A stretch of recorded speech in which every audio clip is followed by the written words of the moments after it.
Nazareno, sinasamba ka namin, pinipintuho ka namin, aral mo ang aming buhay at kaligtasan. Nuestro Padre Jesus Nazareno, iligtas mo kami sa kamatayan. Ang krus mong pinamatayan ay sagisag ng aming kaligtasan. Nuestro Padre Jesus Nazareno, dinarangal ka namin.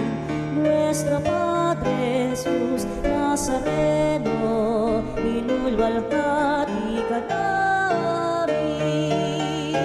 Nuestro Padre Jesus Nazareno, inarangal ka namin. Nuestro Padre Jesus Nazareno, inulwalhati ka namin.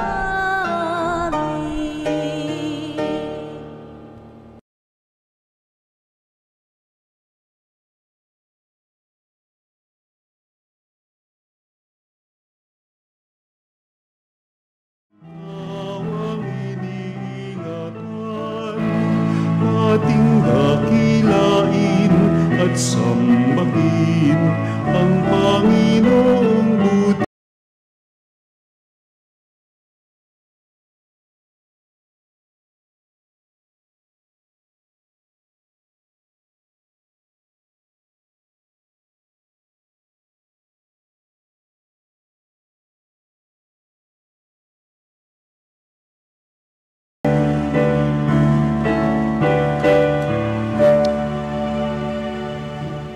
Bilang isang pamilya tayo natitipon sa ngalan ng Ama at ng Anak at ng Espiritu Santo. Amen. Ang pagpapala at kapayapaan mula sa Diyos na Ama natin at sa Panginoong Jesucristo naway sumainyo. At sumaiyo rin. Mga kapatid, tinipon tayo bilang kaanib ng angkan ng Diyos. Kaya dumulog tayo sa mawaing Panginoon na nagpapatawad ng lubos. Sinugong tagapagpagaling ng mga nagsisisi, Panginoon, kaawaan mo kami. Panginoon, kaawaan mo kami. Dumating na tagapag-anyayang mga makasalanay magsisi, Kristo, kaawaan mo kami. Kristo, kaawaan mo kami. Nakaluklok ka sa kanan ng Diyos, Ama, para ipamagitan kami. Panginoon, kaawaan mo kami. Panginoon, kaawaan mo kami. Kaawaan tayo ng makapangyarihang Diyos, patawarin tayo sa ating mga kasalanan at patnubayan tayo sa buhay na walang hanggan. Amen. Manalangin tayo. Ama naming makapangyarihan, pinananauli mo at pinahalagahan ang wagas na katapatan. Itaguyod mo ang aming kalooban upang sa paghango mo sa amin sa dilim ng alinlangan, kami huwag mawalay sa liwanag mong maaasahan sa pamagitan ni Jesucristo kasama ng Espiritu Santo, magpasawalang hanggan. Amen. Pagbasa mula sa mga gawa ng mga apostol. Noong mga araw na yun, may ilang taong dumating sa Antioquia mula sa Judea at itinuro sa mga kapatid ang ganito: kapag hindi kayo nagpatuli ayon sa kautusan ni Moises, hindi kayo maliligtas. Tinutulan ito ni Pablo at Bernabe at naging mainitan ang kanilang pagtatalo tungkol dito. Kaya't napagkaisahang papuntahin sa Jerusalem sina Pablo at Bernabe at ang ilang pang kapatid sa Antioquia upang makipagkita sa mga apostol at sa matatanda tungkol sa suliraning ito. Sinugo nga sila ng simbahan at pagdaan nila sa Phoenicia at Samaria, ibinalita nila ang pagkahikayat sa mga hentil. Ito'y labis na ikinagalak ng mga kapatid. Pagdating sa Jerusalem, malugod silang tinanggap ng mga apostol, ng matatanda at ng buong simbahan at isinalaysay nila ang lahat ng isinagawa ng Diyos sa pamagitan nila. Ngunit tumindig ang ilang mananampalatayang kabilang sa pangkat ng mga Pariseo at ang sabi nila, kailangang tuliin ang mga hentil na sumasampalataya at utusang tumupad sa kautusan ni Moises. Nagpulong ang mga apostol at ang matatanda upang pag-aralan ang suliraning ito. Ang salita ng Diyos. Salamat sa Diyos.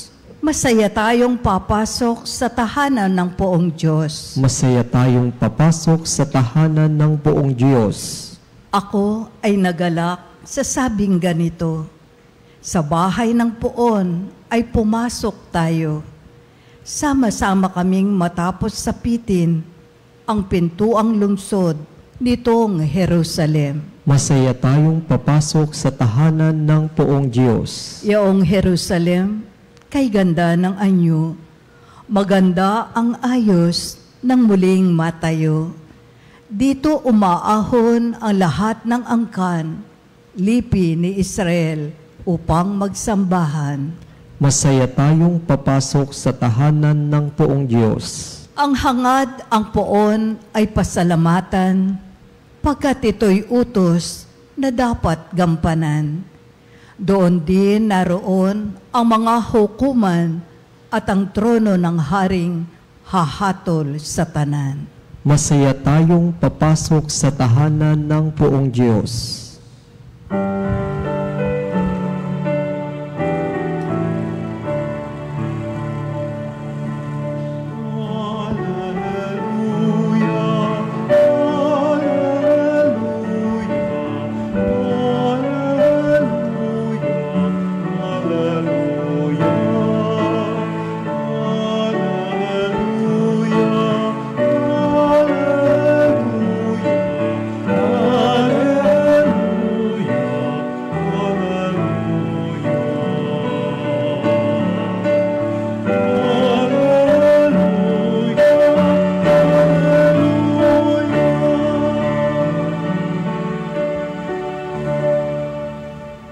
Sumainyo ang Panginoon At sumayo rin. ang mabuting balita ng Panginoon ayon kay San Juan. Papuri sa iyo, Panginoon.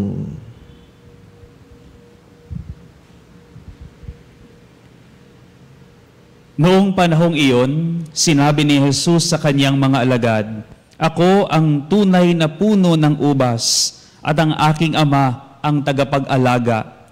Pinuputol niya ang bawat sangang hindi namumunga at kanya namang pinuputulan at nililinis ang bawat sangang namumunga upang lalong dumami ang bunga. Nalinis na kayo sa pamamagitan ng salitang sinabi ko sa inyo. Manatili kayo sa akin at mananatili ako sa inyo. Hindi makapamumunga ang sangang hindi nananatiling nakakabit sa puno. Gayon din naman, hindi kayo makapamumunga kung hindi kayo mananatili sa akin. Ako ang puno ng ubas, kayo ang mga sanga. Ang nananatili sa akin at ako sa kaniya, ang siyang namumunga ng sagana, sapagkat wala kayong magagawa kung kayo'y hiwalay sa akin. Ang hindi nananatili sa akin ay itatapon at matutuyo gaya ng sanga. Ang gayong mga sanga ay titipunin at susunugin. Kung nananatili kayo sa akin at nananatili sa inyo ang salita ko, hingin ninyo ang inyong maibigan at ipagkakaloob sa inyo, na pararangalan ng Ama kung kayo'y namumunga ng sagana at sa gayo'y napapatunayang mga alagad ko kayo. Mga ginigiliw na kapatid, ang mabuting balita ng Panginoon. Pinupuri ka namin, Panginoong Hesukristo. Palagay ko po'y sa mga nakalipas na araw, hindi lamang po mga Katoliko, hindi lamang mga Kristiyano, kundi ang buong mundo ay nakatutok sa mga unang hakbang o unang gagawin ng ating bagong Santo Papa na si Papa Leo ang ika-14. At ilang araw pa lamang po nakakalipas ay nakipagpulong si Papa Leon sa mga Eastern churches kung tawagin o ibang mga Kristiyano sa silangan, mga Eastern churches. At sinabi niya sa kanila at nangako siya, ang sabi niya, ipagpapatuloy niya ang naumpisahan ni Papa Francisco ukol sa misyon niya tungkol sa synodality o synodalidad. Ang sabi niya, ito ang gagamitin niya daw na paraan sa pakikipag-ugnayan at pakikitungo sa mga simbahan sa silangan. At doon sa araw ding iyon, iniulat ng Prime Minister po ng Italia na si Giorgia Meloni noong araw ding iyon, na si Papa Leon ay he offered to host the peace talks between Russia and Ukraine na ikinatuwa naman ng US at ng mga European leaders. And hearing this brings joy to my heart. Bakit? Because it reminds me of my own priesthood that I received 3 years ago. Being a priest, ang pagiging pari bilang pagiging tulay at ang pagpapari bilang pagtatayo ng mga tulay, na yan din yata ang ibig sabihin ng Latin na pamagat ng pangalan ng Santo Papa. Pontifex Maximus ang tawag sa Santo Papa o Supreme Pontiff, na nangangahulugang tagapagtayo ng mga tulay. Ang tagapagtayo ng mga tulay na nakikita kong talagang binuhay ng mga nakalipas nating mga Santo Papa. At sa usapang synodality at pagtatayo ng tulay, narinig natin sa ating unang pagbasa, we have heard from today's first reading the initiation of what is regarded as the first synod and the first bridge building in church history, ang Synod of Jerusalem, kung saan ang mga apostol kasama si San Pablo at ang mga nakatatanda ng bayan ay nagpulong upang pag-usapan ang isang bagay. Kung ang mga hentil ba, kahit hindi magpatuli, ay pwedeng makisama sa mga Kristiyano sa pamayanang nananampalataya.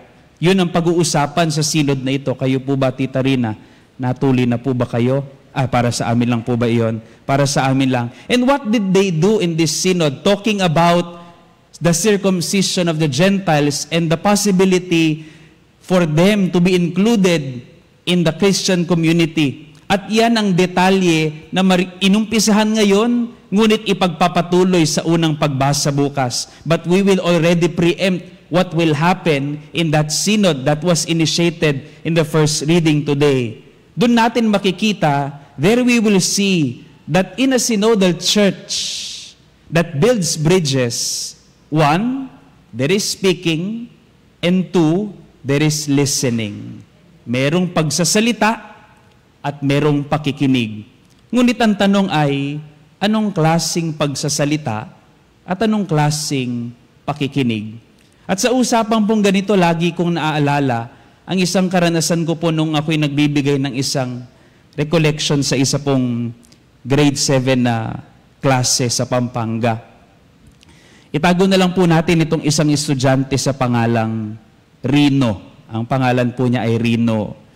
Ito pong si Rino, talagang pagpasok ko po nung classroom nila, talagang kahit po naka-aircon yung classroom nila, talagang amoy araw na po itong mga estudyante, alas 8 pa lamang po ng umaga.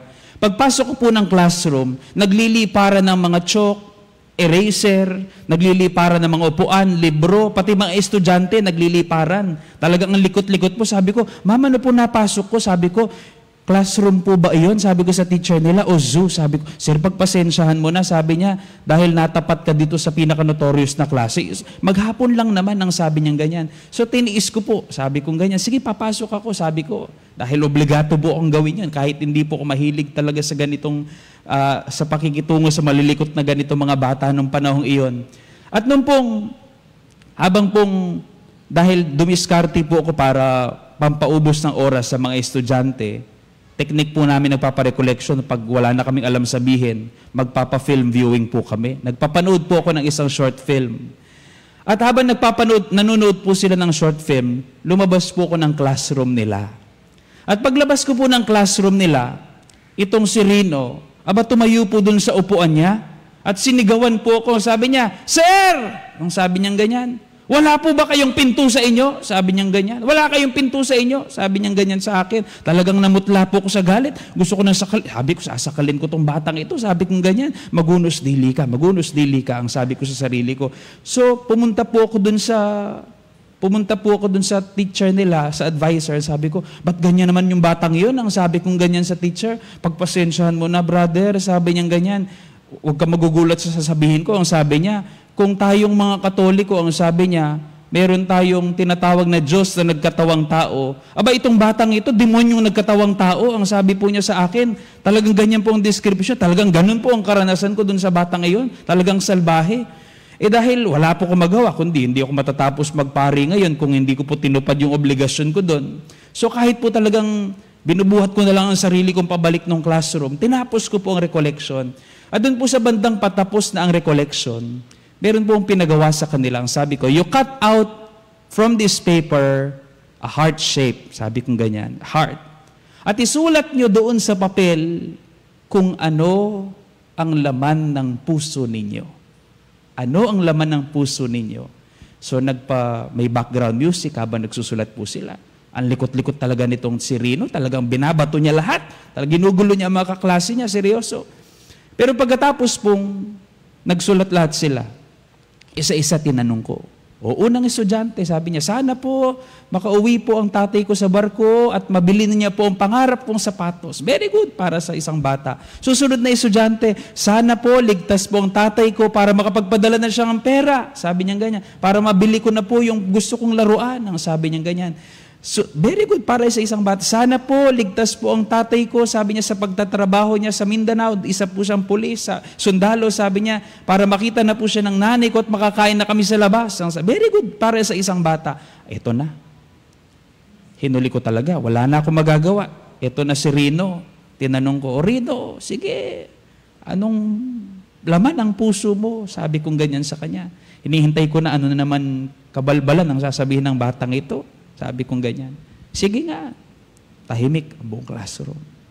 Ang sabi po ni Rino, "Lord, sana po gumaling na po yung bunso kong kapatid dahil meron siyang sakit sa puso para makauwi na po yung mga magulang ko at maalagaan na nila ako. Dahil 2 buwan ko na po silang halos hindi nakikita. Sana po gumaling na yung kapatid ko at umuwi na yung mga magulang ko." At habang kinukwento po ng bata yun, nandun po sa may pinto yung teacher na Marites. Umiiyak sa may pinto habang naririnig si Rino. At pagkatapos ng klase, niyakap ng buong classroom si Rino. At dumating yung teacher, niyakap ng pagkahigpit-higpit itong si Rino. At sabi niya, "Anak, ingat ka sa pag-uwi, ha? Anak, magkukwento ka sa susunod." Sabi ko sa sarili ko, kanina demonyo ang tawag nitong teacher na to. Ngayon, anak na, ang sabi kong ganyan. Ganun pala no? Iniisip ko po ngayon kung hindi nagkwento si Rino, ano kaya ang kapalaran niya sa eskwela ngayon? Iniisip ko rin kung hindi narinig ng teacher at ng classroom ang kwento ng buhay ni Rino. Nasaan na kaya si Rino ngayon? Nakapagtapos kaya siya ng pag-aaral? And I think synodality and building bridges requires these 2 things. 1, speaking as the foundation.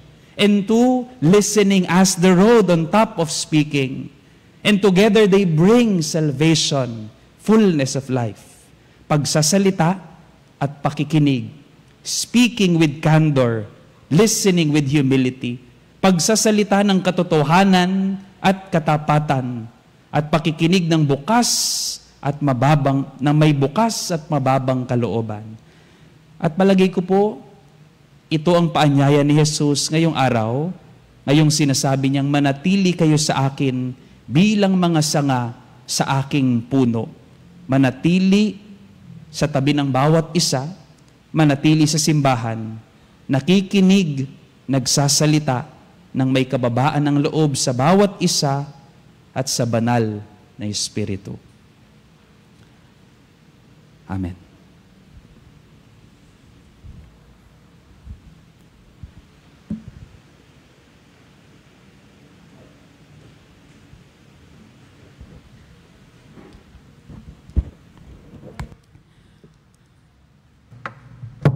Habang nagkakatipon tayo bilang isang bayang sumasamba sa Panginoon, ilapit natin sa Diyos na ating Ama ang ating mga pangangailangan ng may pagtitiwala. Panginoon, dinggin mo ang aming panalangin. Panginoon, dinggin mo ang aming panalangin. Ang pagkakaisang nagmumula kay Kristo, ang tunay na puno ng ubas, naway makahikayat sa lahat ng Kristiyano sa kanyang simbahan. Manalangin tayo sa Panginoon. Panginoon, dinggin mo ang aming panalangin. Ang mga pari, relihiyoso at mga misyonero, naway maging tapat sa kanilang bukasyon sa simbahan at manatiling kaisa ni Kristo sa kanilang gawain. Manalangin tayo sa Panginoon. Panginoon, dinggin mo ang aming panalangin. Ang mga nagdaranas ng mga pagsubok at kahirapan sa buhay, naway manatiling tapat kay Kristo at sa kanyang ebanghelyo. Manalangin tayo sa Panginoon. Panginoon, dinggin mo ang aming panalangin. Ang mga may sakit, naway tingnan si Kristo bilang bukal ng lakas at kagalingan. Manalangin tayo sa Panginoon. Panginoon, dinggin mo ang aming panalangin. Ang mga tapat sa Panginoon na namayapa, naway manatili kay Kristo magpasawalang hanggan. Manalangin tayo sa Panginoon. Panginoon, dinggin mo ang aming panalangin. Panginoon, wala kaming magagawang anuman kung wala ka sa aming piling.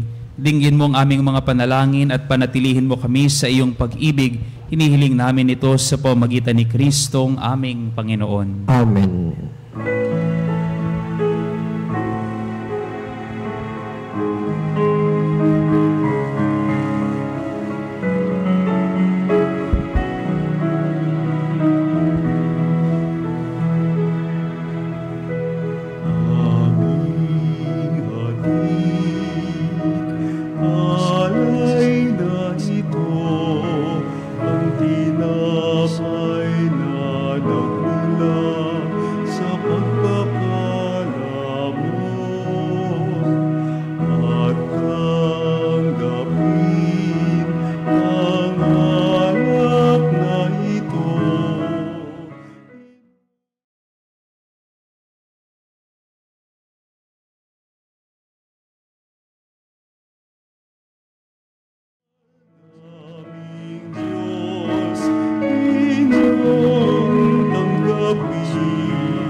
Manalangin kayo mga kapatid upang ang paghahain natin ay kalugdan ng Diyos amang makapangyarihan. Tanggapin nawa ng Panginoon itong paghahain sa iyong mga kamay sa kapurihan niya at karangalan sa ating kapakinabangan at sa buong sambayanan niyang banal. Ama naming lumikha, ipagkaloob mong kami ay laging magalak sa pagdiriwang ng Pasko ng pagkabuhay ng iyong anak, upang ang ginagawang patuloy na pagsagip sa amin ay maging sanhi ng aming ligayang walang maliw sa pamagitan niya kasama ng Espiritu Santo magpasawalang hanggan. Amen. Sumainyo ang Panginoon At sumayo rin. itaas sa Diyos ang inyong puso at diwa. Itinaas na namin sa Panginoon. Pasalamatan natin ang Panginoong ating Diyos. Marapat na siya ay pasalamatan. Ama naming makapangyarihan, tunay ngang marapat na ikaw ay aming pasalamatan ngayong ipinagdiriwang ang paghahain ng Mesiyas ang maamong tupa na tumubos sa aming lahat. Ang katawan ng anak mong sa krus na bayubay ay handog ng pag-ibig na walang kapantay. Ito ang paghahaing ganap mong kinalugdan. Ang buong sarili ng anak mong ito ang nilunggati ng dating pag-aalay. Ang buong sarili ng anak mong si Jesus ay inihain sa iyo upang kami matubos. Siya ang dambana at paring naghahandog. Siya pa rin ang tupang handog na ibinukod. Kaya kaisa na mga anghel na nagsisiawit ng papuri sa iyo nang walang humpay sa kalangitan, kami nagbubunyi sa iyong kadakilaan. Santo, Santo, Santo, Diyos na makapangyarihan, napupuno ang langit at lupa ng kalwalhatian mo.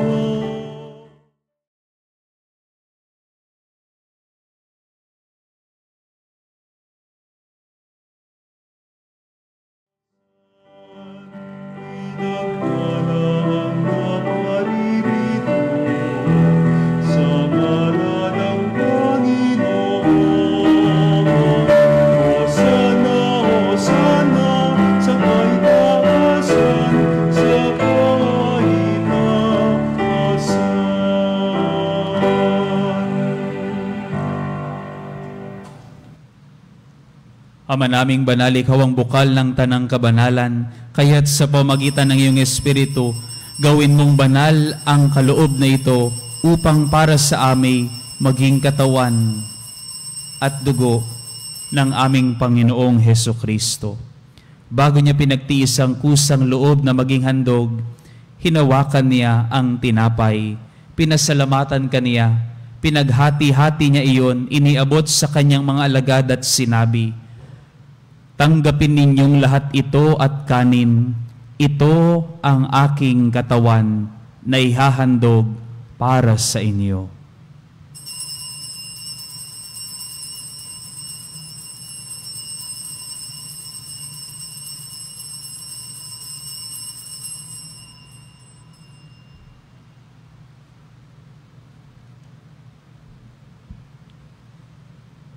Gayon din naman noong matapos ang hapunan, hinawakan niya ang kalis.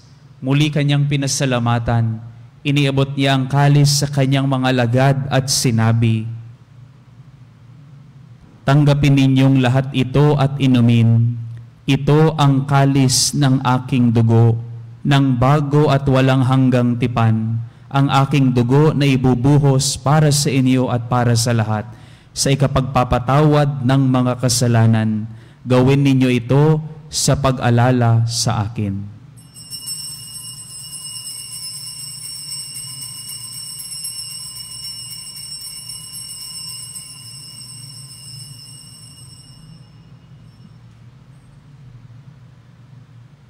Ipagbunyi natin ang misteryo ng pananampalataya.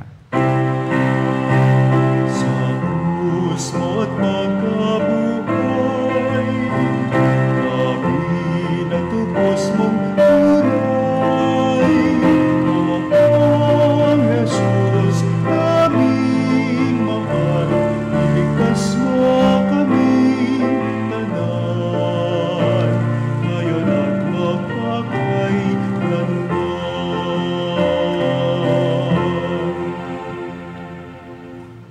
Ama, ginagawa namin ngayon ang pag-alala sa pagkamatay at muling pagkabuhay ng iyong anak. Kaya't iniaalay namin sa iyo ang tinapay na nagbibigay buhay at ang kalis na nagkakaloob ng kaligtasan. Kami nagpapasalamat dahil kami iyong minarapat na tumayo sa harap mo para maglingkod sa iyo. Isinasamo namin kaming magsasalo-salo sa katawan at dugo ni Kristo ay mabuklod sa pagkakaisa sa pamamagitan ng Espiritu Santo. Ama, lingapin mo ang iyong simbahang laganap sa buong daigdig. Puspusin mo kami sa pag-ibig, kaisa ni Leon na aming Papa at ni Elias na aming Obispo at ng Tanang Kaparian. Alalahanin mo rin ang mga kapatid naming nahimlay na may pag-asang sila'y muling mabubuhay, gayon din ang lahat ng mga pumanaw. Kawaan mo sila at patuloyin sa iyong kaliwanagan. Kawaan mo at pagindapatin kaming lahat na makasalo sa iyong buhay na walang wakas. Kaysa ng mahal na Birheng Maria na ina ng Diyos, kaysa ni San Jose na kanyang esposo, kaysa ng mga apostol at ng lahat ng mga banal na namuhay dito sa daigdig ng kalugod-lugod sa iyo, maipagdiwang nawa namin ang pagpupuri sa ikararangal mo sa pamamagitan ng iyong anak na aming Panginoong Heso Kristo. Sa pamamagitan ni Kristo, kasama niya at sa Kanya, ang lahat ng parangal at papuri ay sa iyo, Diyos Amang makapangyarihan, kasama ng Espiritu Santo, magpasawalang hanggan.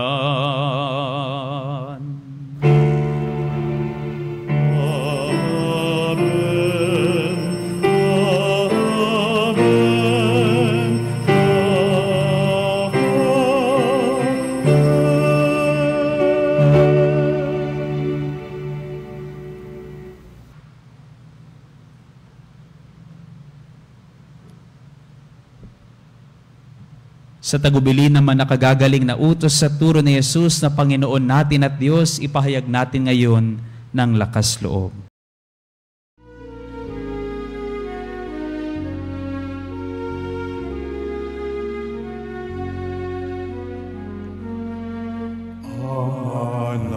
Hanangin sumasalangit ka, sambahin ang ngalan mo, mapasa amin ang kaharian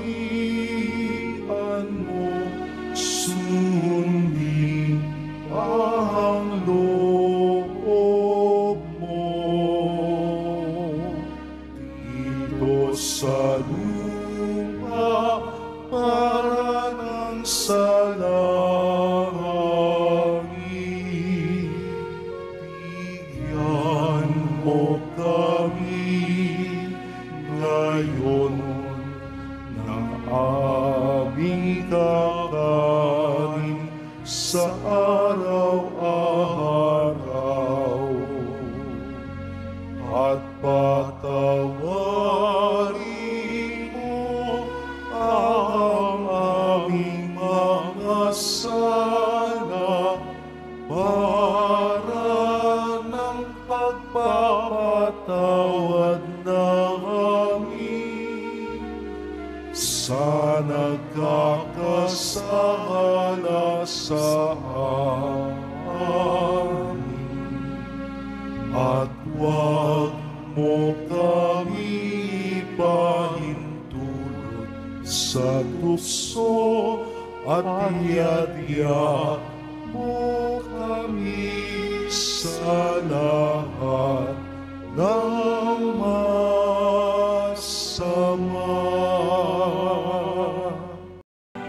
Hinihiling namin kami iadya sa lahat ng masama, pagkalooban ng kapayapaan araw-araw, iligtas sa kasalanan at ilayo sa lahat ng kapahamakan, samantalang aming pinananabikan ang dakilang araw ng pagpapahayag ng tagapagligtas naming si Yesu Kristo. Sapagkat iyo ang kaharian, kapangyarihan at ang kapurihan magpakailanman. Amen. Panginoong Yesu Kristo, sinabi mo sa iyong mga apostol, kapayapaan ang iniiwan ko sa inyo, ang aking kapayapaan ang ibinibigay ko sa inyo. Tunghayan mo ang aming pananampalataya at huwag ang aming pagkakasala. Pagkalooban mo kami ng kapayapaan at pagkakaisa ayon sa iyong kalooban, kasama ng Espiritu Santo, magpasawalang hanggan. Amen. Ang kapayapaan ng Panginoon ay laging sumainyo. At sumaiyo rin. Pagbigayan tayo ngayon ng kapayapaan sa isa't isa.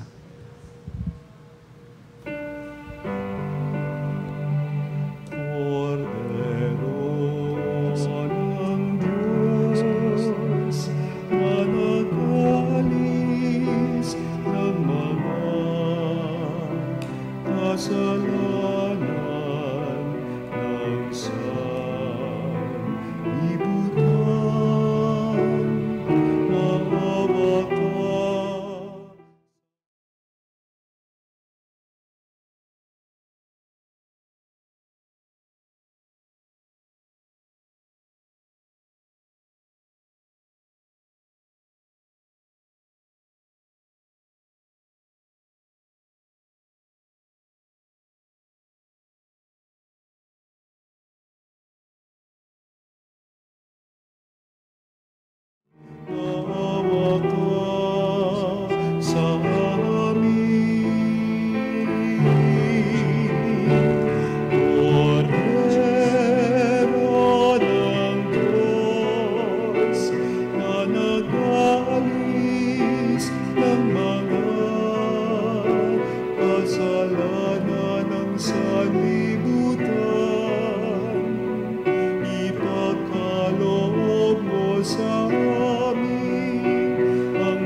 O ginigiliw na kapatid, ito ang kordero ng Diyos.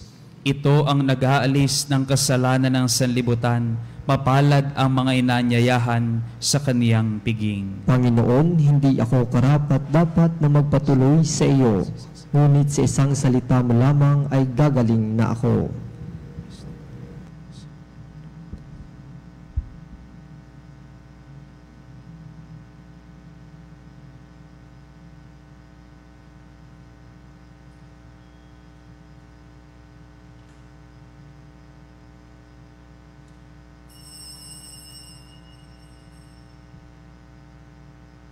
Mga kapanalig, ating dasalin ang komunyong espiritual. O Jesus, nananalig ako sa pananahan mo sa kabanal-banalang sakramento. Minamahal kita higit sa lahat at hangad ka ng aking kaluluwa. Hindi ko man matatanggap ngayon ang iyong katawan at dugo, inaasahan ko na patuloy kang mamumuhay sa aking puso. Naniniwala ako na narito ka at kaisa ka ng aking buong pagkatao. Huwag mong ipahintulot na mawalay ako sa iyo. Amen. Panalangin sa karangalan ng Nuestro Padre Jesus Nazareno.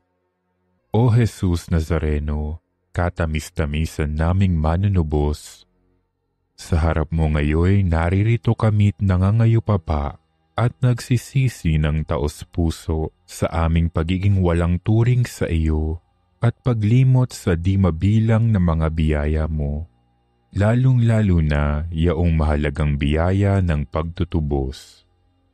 Dinaramdam namin at pinagsisisihang labis, Panginoon ko, ang pagkakasala namin sa iyo. Ikinalulungkot namin ang pagiging dahilan ng pagpapasan mo ng krus na iyan sa gitna ng mga hirap at kapaitan, hanggang sa inihandog mo ang iyong buhay sa bundok ng Kalbaryo, sa pagkaibig mo lamang na matubos kami at ang sangkatauhan mula sa sala. Pakabanalin mo, O Panginoon, ang aming pagnanais at ipagtanggap mo sa amin ang iyong biyaya. Maging tagapamagitan nawa ang iyong ina, ang kalinis-linisang Birheng Maria.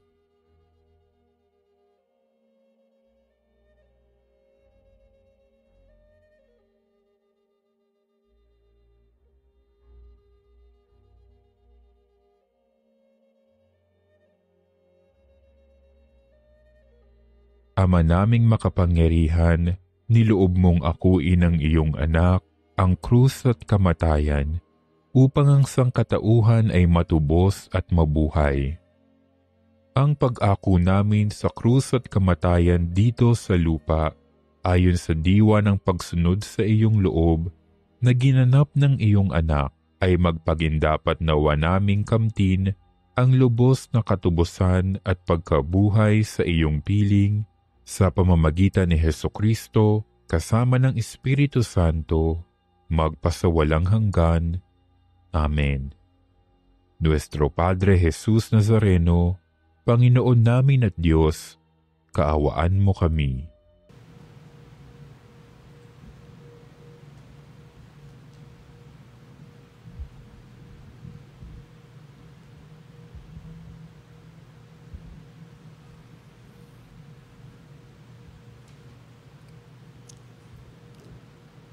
Manalangin tayo. Ama naming mapagmahal, ang aming mga pagluhog ay iyong pakinggan para sa pagkakamit ng iyong tulong sa amin araw-araw at para sa pagkakaloob ng ligayang walang katapusan na pawang idinudulot ng banal na pakikinabang sa pagdiriwang ng pagpapalitan ng iyong bigay at aming alay sa pamamagitan ni Jesucristo, kasama ng Espiritu Santo, magpasawalang hanggan. Amen. Panalangin para sa lahat ng may karamdaman. Panginoon naming Diyos, Ikaw ang dakilang manggagamot at tagapagpagaling. Sa oras na ito, itinataas namin sa iyo ang lahat ng may sakit, pisikal man, emosyonal o espiritual. Hipuin mo po sila ng iyong mapaghimalang kamay at pagalingin ayon sa iyong banal na kalooban. Sa iyong mapagmahal na kamay, itinataas namin ang lahat ng may sakit, ang mga dumaranas ng kanser at matinding karamdaman, sakit sa puso at mataas na presyon, diabetes at iba pang sakit sa dugo, sakit sa bato at atay, arthritis, rayuma at pananakit ng katawan, karamdaman sa baga, tulad ng hika at pneumonia, trangkaso, lagnat at iba pang impeksyon, mental health conditions tulad ng depresyon at anxiety, COVID-19 at iba pang viral diseases, sakit sa mata, tainga at balat, paralisado at may kapansanan. Hipuin mo po sila, O Diyos, at pagalingin ayon sa iyong kalooban. Bigyan mo sila ng lakas ng loob, pag-asa at kapayapaan sa kanilang laban. Gamitin mo ang mga doktor, gamot at iba pang mga paraan bilang daluyan ng iyong kagalingan. Gayon din ang lahat na nagpapagal upang sila gumaling. Bigyan mo po sila ng lakas upang kayanin ang anumang sakit na kanilang pinagdadaanan. Ipagkaloob mo sa kanila ang kaginawahan sa kabila ng kanilang paghihirap. Pagpalain mo rin po ang kanilang pamilya at mahal sa buhay na nag-aalaga sa kanila. Naway huwag silang mawalan ng pag-asa, kundi patuloy na magtiwala sa iyong pagmamahal at habag. Sa lahat ng may mabigat na dinadala, ipaalala mo sa kanila na hindi sila nag-iisa. Kasama kanila sa bawat sandali ng kanilang laban. Tulungan mo rin kaming maging instrumento ng iyong pagmamahal sa pamagitan ng pagbibigay ng pag-aalaga at suporta sa aming mga kapwa. Hinihiling namin ito sa pamagitan ni Hesukristo kasama ng Espiritu Santo, magpa sa walang hanggan. Amen. Amen. Ating ipagdiwang ang kapistahan ng Mahal na Birhen ng Veritas sa May 31, araw ng Sabado, at dakilang kapistahan ng pag-akyat ng Panginoon sa June 1, araw ng Linggo. Tayo po ay magkakaroon ng Misa Triduum na magsisimula sa May 28, araw ng Miyerkules. Maari po kayong dumalo sa ating Healing Mass dito sa Veritas Chapel, 162 West Avenue Corner, EDSA.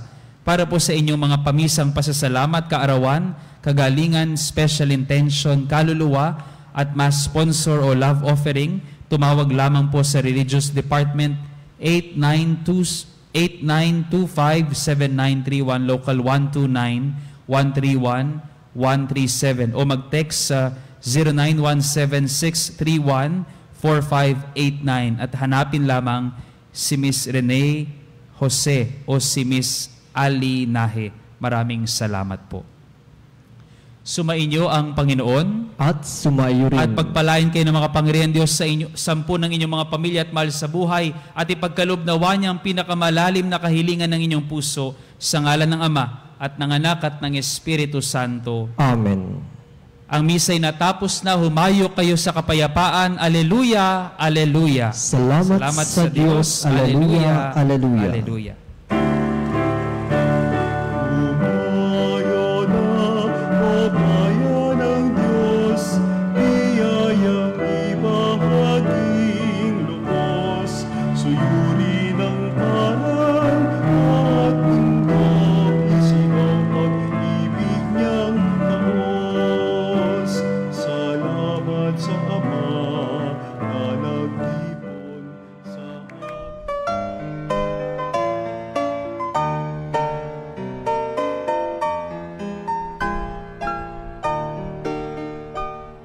Nuestro Padre Jesus Nazareno, sinasamba ka namin, pinipintuho ka namin, aral mo ang aming buhay at kaligtasan. Nuestro Padre Jesus Nazareno, iligtas mo kami sa kamatayan, ang krus mong pinamatayan ay sagisag ng aming kaligtasan. Nuestro Padre Jesus Nazareno, dinarangal ka namin. Nuestro Padre Jesus Nazareno, inulwalhati ka namin.